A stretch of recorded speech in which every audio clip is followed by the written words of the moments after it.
Hello किसान भाइयों, मैं हूं आपका मछली वाला भैया उन्मेष टहरिया, फिशरीज ग्रेजुएट एंटरप्रेन्योर, और आप देख रहे हैं ऑस्कर फिशरीज। मैं मोस्टली 1 महीने के बाद आपके सामने डायरेक्ट रूबरू हो रहा हूं। बहुत ही अच्छा लग रहा है कि फिर से आपसे मैं बात कर रहा हूं। थोड़ा काम था, इस वजह से मैं रेगुलर वीडियोस नहीं डाल पा रहा था, लेकिन अब से कंटिन्यू आपके लिए वीडियो आता रहेगा।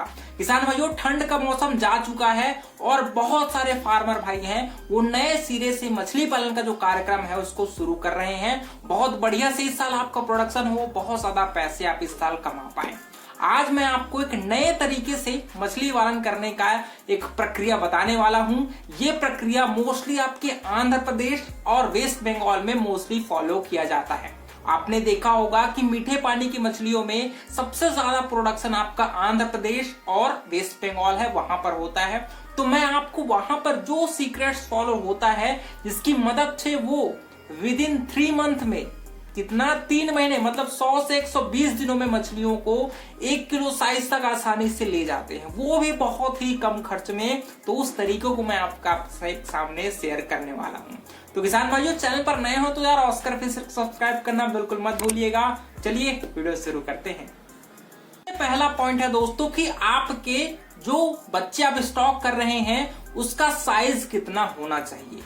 नॉर्मल हम लोग जब ग्रो आउट कल्चर की बात करते हैं तो आपसे हम लोग कहते हैं कि फिंगरलिंग साइज का बच्चा है वो आपको तालाब में छोड़ना चाहिए। लेकिन अगर आप कम ड्यूरेशन में मछली पालन करना चाहते हैं तो आपको अपने बच्चों का जो साइज है मछली का, उसको बड़ा साइज का स्टॉक करना पड़ता है। तो सर, कितना बड़ा साइज का मछली अपने तालाब में छोड़ना चाहिए? तो किसान भाइयों, इसके लिए आपको मिनिमम 80 से 100 ग्राम का बच्चा है वो आपके तालाब में छोड़ना चाहिए। वो भी स्टंटेड बच्चा आपको छोड़ना है, या तो ईयर रिंग बच्चा हो या फिर स्टंटेड बच्चा हो, उसको आपको अपने तालाब में छोड़ना है। स्टंटेज मछली का बहुत ज्यादा पॉजिटिव पॉइंट होती है क्योंकि वो बहुत कम खाना में अच्छे से ग्रोथ करती है, उनका जो डिसीज रेजिस्टेंस पावर है वो ज्यादा होता है। तो आपको नॉर्मल जो बच्चा आता है लोकल, उसको नहीं खरीदना है। आपको अपने नर्सरी तालाब में खुद से आप स्टंटेड बच्चा तैयार करिए। एक क्वेश्चन बहुत सारे फार्मर मुझसे पूछते हैं कि सर, बड़ा साइज का बच्चा कहां से मंगाएं, या कोलकाता से मंगाएं कि दूसरे जगह से मंगाएं। यहाँ पर बड़ा साइज का बच्चा आपको बिल्कुल दूसरे जगह से नहीं मंगाना है। आपको अपने खुद के तालाब में, नर्सरी तालाब में स्टंटेड बच्चा है उसको तैयार करना है। क्योंकि इसका डिसएडवांटेज जाता है, अगर आप दूर से बच्चा मंगाएंगे तो चांसेस है कि मोस्टली मोर्टेलिटी में आपका आधा बच्चा तो ऐसे ही साफ हो जाएगा, और किस क्वालिटी का बच्चा है उसको भी आप जांच नहीं कर पाएंगे। ठीक है, तो मैं आपसे यही रिक्वेस्ट करूंगा कि खुद के नर्सरी तालाब में आप स्टंटेज बच्चा तैयार करिए और ये बच्चा रॉकेट की तरह ग्रोथ करेगी। अगर स्टॉकिंग की तो आपको प्रति एकड़ 15 से 20 हजार बच्चे हैं वो आप अपने तालाब में छोड़ सकते हैं। मैं मोस्टली बात कर रहा हूं यहाँ पर पंगासस बच्चे का, क्योंकि हाई स्टॉकिंग डेंसिटी में हम लोग कैट फिशेस मछलियों को ज्यादातर प्रायोरिटी देते हैं पालन करने के लिए। तो पंगासस बच्चा है वो आप आसानी से 15 से 20 हजार बच्चे हैं वो अपने तालाब में छोड़िए और बहुत अच्छे से वो मछली ग्रोथ करेगी। दूसरा हमारा पॉइंट आता है दोस्तों कि यार खाना क्या खिलाएं, क्योंकि बहुत सारे फार्मर भाई ये पूछते हैं कि सर, खाना कौन सा खिलाया जाए जो कम खर्च में अच्छे से तैयार हो जाए। किसान भाइयों, जब भी आप मछली पालन में शॉर्टकट लेने की बात करेंगे, मतलब जितना कम खर्च में मछली तैयार हो जाए, ऐसा सवाल यहाँ पर नहीं चलने वाला। देखिए, आपको थोड़ा सा तो मछली के दाने में पैसे इन्वेस्ट करना है, क्योंकि ये पैसे हैं वो मछली के शरीर में जाती है। क्योंकि हम लोग नॉर्मल ये बोलते हैं कि यार रोटी कपड़ा मकान और खाना भी, तो अगर हमारे लिए खाना जितना महत्वपूर्ण है उतना ही महत्वपूर्ण आपके मछलियों के लिए भी है। तो अगर आप मछली पालन कर रहे हैं तो मछली के खाने खिलाने की जिम्मेदारी है वो आपकी है। तो कम पैसे में खाना तैयार करने के बारे में ज्यादा ना सोचे।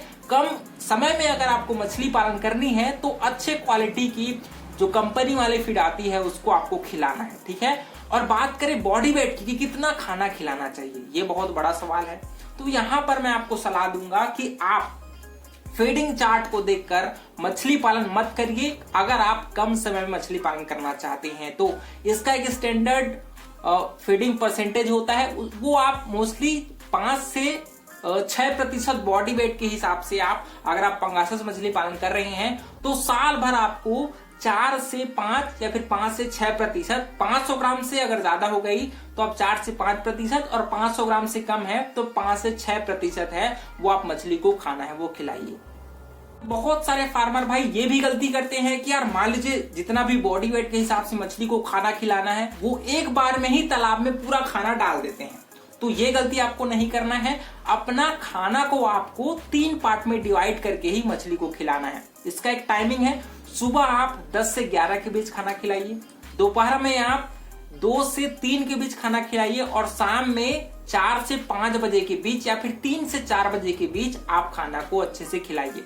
जितना भी बॉडी वेट के हिसाब से आपको सलाह दिया गया है 5%, उसको 3 पार्ट में डिवाइड कर लीजिए जितना भी खाना हो रहा है। फिर उसको अच्छे से आप या तो बैक फीडिंग कराइए या फिर ब्रॉडकास्टिंग कराइए। आप जो भी अच्छे तरीका होगा उसको फॉलो करके आप मछली को फीडिंग कराइए।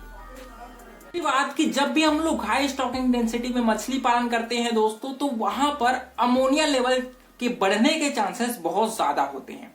तो इसके लिए सबसे बेहतर तरीका है आपको 3 से 4 दिनों में एक बार अपने वाटर बॉडी में अमोनिया टेस्टिंग किट की सहायता से अमोनिया लेवल को जरूर चेक करिएगा। अगर 0.02 से ज्यादा ppm से ज्यादा अगर आपके अमोनिया लेवल बढ़ रहे हैं तो चांसेस है कि आपकी मछलियों में स्ट्रेस आएंगी और जितना उनका ग्रोथ होना चाहिए वो नहीं होगा। तो आपको 3 से 4 दिनों में अमोनिया टेस्टिंग किट की सहायता से एक बार जरूर आप अपने वाटर बॉडी में अमोनिया लेवल को चेक करिए और समय समय पर आप उसमें वाटर एक्सचेंज करिए और अमोनिया रिमूवल जो गैसेस आती है, केमिकल्स आती हैं, उनको जरूर अपने तालाब में डालते रहिए।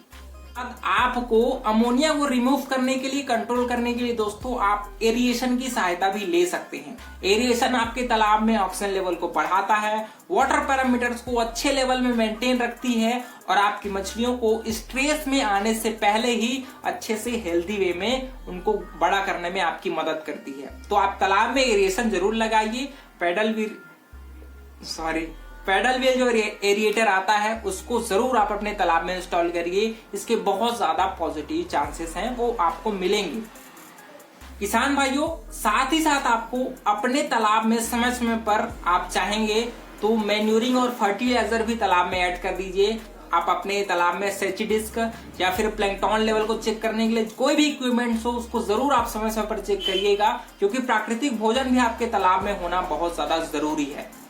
तो इस प्रकार से किसान भाइयों आप आसानी से 3 से 100 से 120 दिनों में आप आसानी से मछली को तैयार कर लेंगे। और कुछ भी दिक्कत आती है तो आपका मछली वाला भैया हमेशा आपके साथ खड़ा हुआ है। आपके मन में कुछ भी सवाल होंगे, कुछ भी डाउट होंगे, उसको नीचे कमेंट करके आप मुझको जरूर बताइए। तो किसान भाइयों, वीडियो पसंद आया होगा तो वीडियो को लाइक जरूर करिएगा। इसी प्रकार से आपके लिए इन्फॉर्मेटिव वीडियो मैं आपके लिए लाता रहूंगा। मिलते हैं अगले वीडियो में किसान भाइयों, तब तक के लिए बड़ों का सम्मान करिए, छोटों को प्यार करिए और खुद का ढेर सारा ख्याल रखिए। Thank you, thanks for watching.